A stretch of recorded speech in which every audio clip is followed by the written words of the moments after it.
Lah kok bisa Bang? Sejak kapan Julius dapat ramuan itu? Jadi Pak, saat Rimuru mandi, ada seseorang yang masuk ke tenda milik Rimuru dan mengambil ramuan itu. Lalu orang-orang itu memberikannya ke Julius.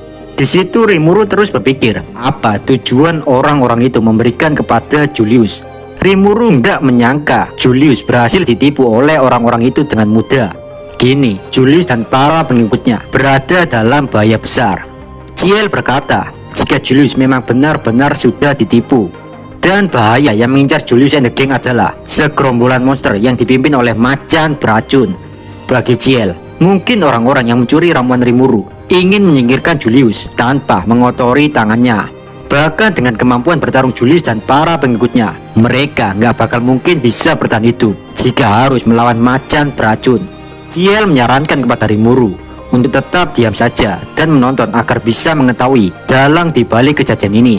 Tapi tentu saja Rimuru tidak mau membiarkan hal ini terjadi. Kini Rimuru tidak memiliki pilihan lain selain membunuh para monster itu demi melindungi para siswa. Yari.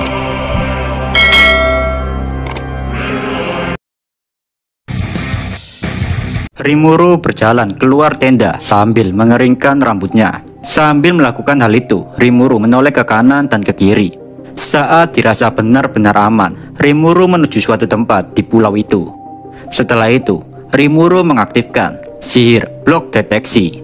Dalam sekejap, area yang ada di sekitar Rimuru, bahkan area yang masuk dalam sihir ini, maka jadi kedap suara. Jadi, mau lu teriak sekeras apapun atau lu ngedengerin lagu Jepang full volume, nggak bakal kedengeran tetangga lu, Pak.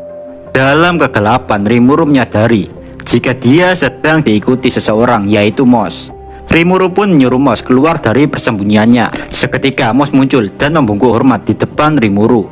Klon Moss yang satu ini adalah klon Moss yang diberikan Diablo tugas untuk mengamati Rimuru. Meskipun hanya sebuah klon, kalian jangan meremehkan Moss, Pak. Bahkan Demon Lord saja nggak bakal bisa ngalahin Moss. Tanpa basa-basi, Rimuru berkata kepada Moss, "Aku punya tugas untukmu, Moss."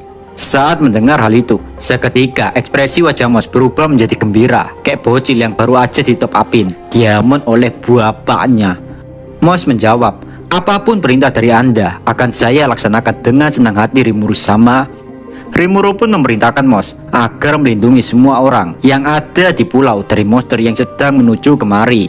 Dengan entengnya Moss mengatakan jika hal itu adalah misi yang sangat mudah untuknya. Sebelum pergi, Moss membungkukkan badannya sekali lagi di hadapan Rimuru, dan dalam sekejap Moss menghilang dari tempat itu. Kini Rimuru sedikit lega dan bisa rebahan lagi sambil streaming YouTube karena masalah yang mengancam para siswa sudah ada yang membackup.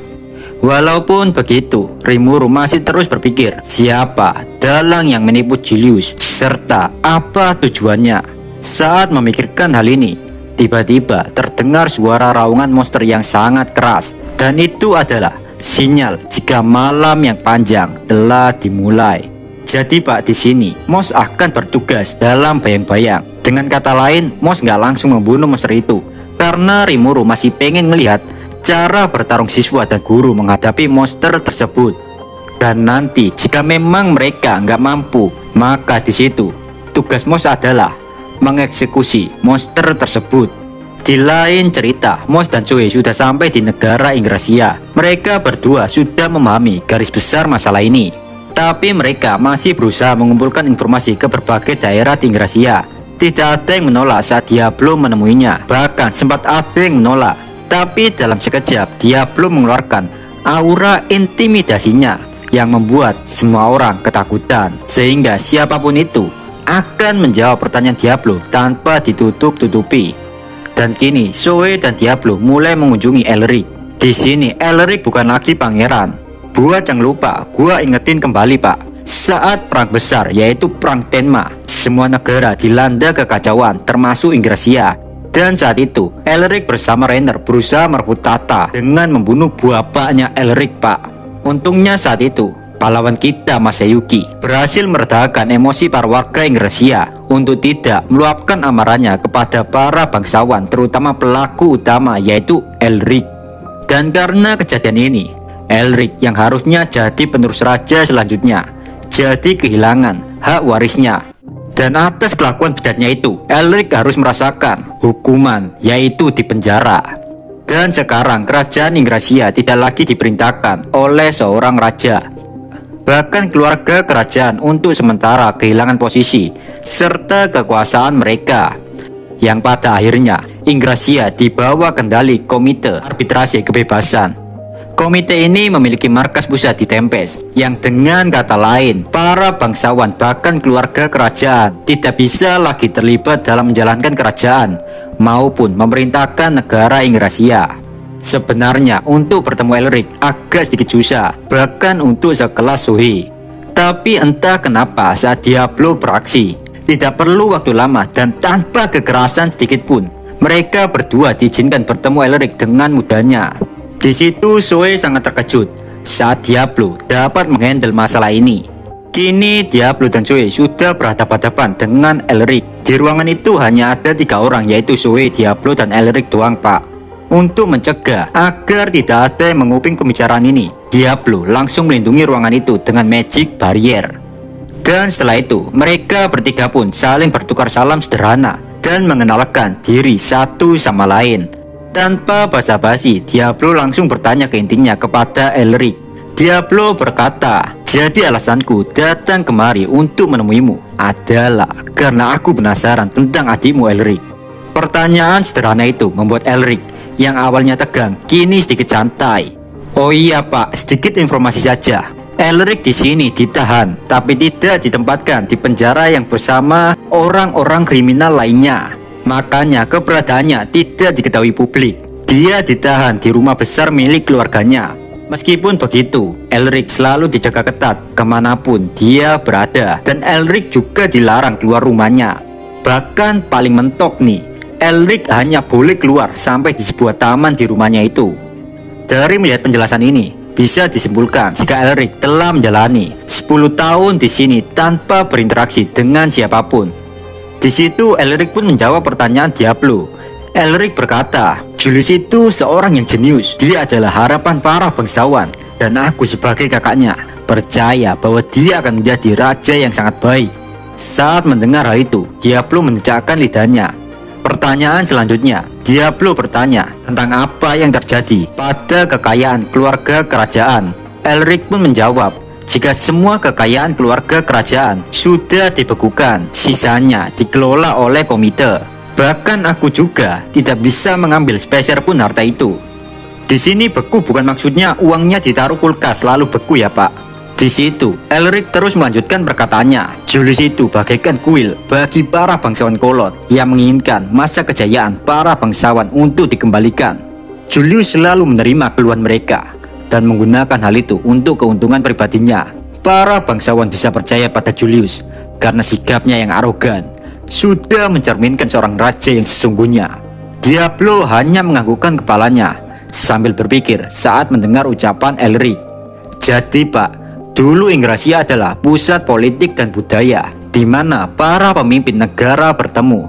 Tapi semenjak Tempest mengembangkan dan meningkatkan jaringan transportasi melalui jaringan kereta api, Tempest sudah menjadi pusat dunia sampai saat ini. Andaikan Ingrasia nggak diurus komite, mungkin ada banyak pertempuran saudara antar bangsawan untuk merebutkan tahta. Diablo pun bertanya untuk terakhir kalinya kepada Elric. Aku ingin bertanya yang terakhir kalinya. Apakah kau yakin adikmu Julius tidak menerima dukungan berupa uang dari suatu tempat? Dengan bangganya Elric menjawab, hal itu sangat tidak mungkin. Aku sangat yakin adikku tidak akan menerima sesuatu yang hina seperti itu. Diablo dan Zoe merasa mereka sudah puas dengan jawaban Elric. Diablo dan Zoe yang tadinya duduk kini berdiri dan merasa sesi pertanyaan kepada Elric sudah cukup sampai di sini saja. Namun Elric masih merasa khawatir jika adik tercintanya mau diapa-apain sama Diablo. Tapi Diablo menjawab, Oh, tenang, kau tidak perlu khawatir. Ku beritahu padamu, jika seorang siswa melakukan kesalahan atau dosa yang dia perbuat, maka yang akan bertanggung jawab adalah orang tua, guru, dan negara. Itulah yang dikatakan Rimuru sama. Aku tahu adikmu telah melenceng, tapi ini bukan sepenuhnya salahnya. Tepatnya para guru dan sekolah lah yang harus disalahkan, karena mereka lah yang membuat diskriminasi kepada siswa lain terus diterapkan. Selama sekolah di bawah naungan Rimuru Sama, maka semua siswa berada di bawah perlindungannya. Aku yakin adikmu tidak akan dihukum karena perbuatannya. Apakah dengan ini kau bisa puas, Elric?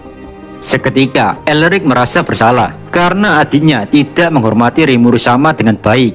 Padahal Elric sangat berhutang banyak pada Rimuru. Yang diketahui Julius hanyalah Demon Lord Rimuru lah sumber bencana itu sendiri. Sedangkan Masayuki adalah sosok yang telah menyelamatkan kakaknya. Jadi Julius ini sangat mengidolakan Masayuki, Pak. Sebelum Diablo dan Zoe pergi, Elric meminta sekali lagi agar mereka berdua menjaga adiknya yang kurang ajar itu. Diablo dan Zoe hanya diam lalu pergi meninggalkan rumah tempat Elric ditahan. Setelah itu Zoe dan Diablo menuju bandara.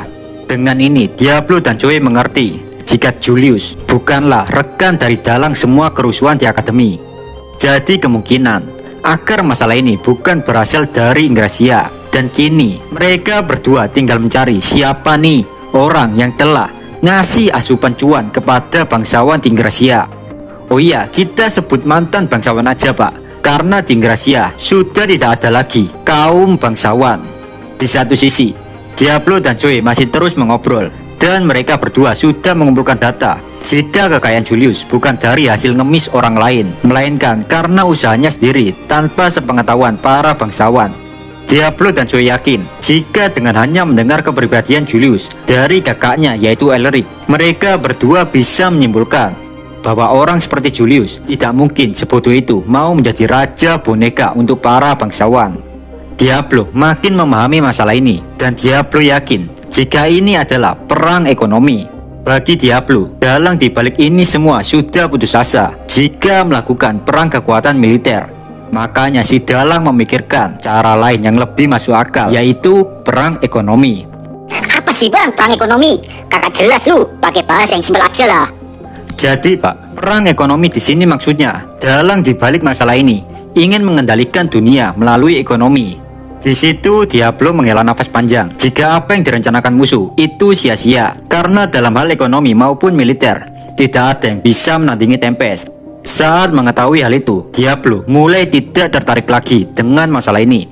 Ya karena awalnya Diablo tuh berpikir, wah enak nih bakal ada perang lagi. Tapi nyatanya masalah ini bukan sesuatu yang bisa diselesaikan dengan adu pukulan, melainkan pikiran. Namun Diablo tetaplah Diablo. Dia adalah pria yang selalu menepati janjinya. Maka dari itu Diablo akan mengurus masalah ini demi Rimuru Sama tercintanya. Di situ Zoe bertanya, "Oi Diablo, kau tidak berpikir akan membunuh semua orang dari ini semua kan?" Diablo pun menjawab, "Ente ini kadang-kadang istilah kata nih. Aku hanya gelisah karena berpisah dengan Rimuru Sama. Jadi tidak mungkin aku memikirkan hal seperti itu." Zoe pun tersenyum dan mengatakan, "Aku agak lega mendengarnya Diablo, karena Rimuru Sama telah melarang kita menyelesaikan masalah ini dengan kekerasan." Diablo sudah bertekad akan menggunakan semua kemampuan otak dan pemikirannya. Meskipun bagi musuh ini adalah perang yang menegangkan, tapi untuk Diablo ini adalah permainan anak kecil. Diablo pun mulai menikmati dan bersemangat dengan permainan cuan dan cuan yang akan segera dimulai ini. Jika kalian suka video ini, jangan lupa subscribe biar channel ini makin berkembang. Saya Dio dari channel Isekai Kindle. Pamit. Bye bye.